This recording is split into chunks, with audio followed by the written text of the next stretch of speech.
Frankly, if you designate the cartels as terrorists, then any official who had involvement with them would have been aiding and abetting terrorism, i.e. Obama, i.e. his administration, i.e. the folks who supplied the guns to them, which would go back to these corrupt officials, which maybe El Chapo was talking about and which we knew about.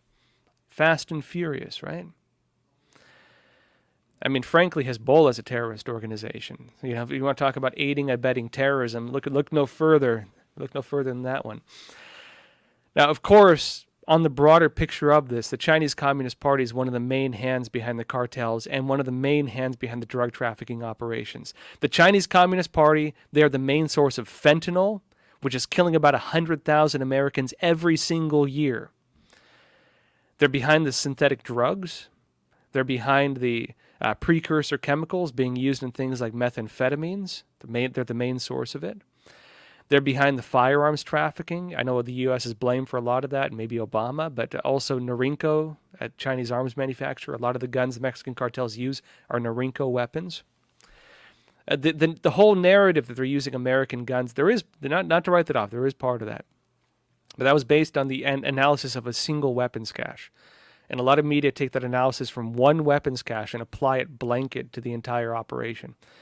And not to mention the fact that the Chinese Communist Party, through casinos in Canada, they call it the Vancouver model, does the money laundering for the Mexican cartels.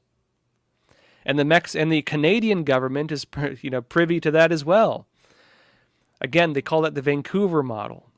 The Canadian government is allowing the laundering of drug money and gang money and cartel money through its casinos, and they're doing nothing about it. And there's been some very in-depth investigations, and nothing is happening to stop it. And so I would say El Chapo is probably right about this, frankly, on things that we very well know about. Now, that being said, not everybody is being permissive of these types of operations. Not everybody is just allowing them to happen. There are some actions being taken to do something about it, but frankly, folks, it's there's a lot of smoke and mirrors, and a lot of politicians that just have their hands tied behind their backs by federal law when it comes to this.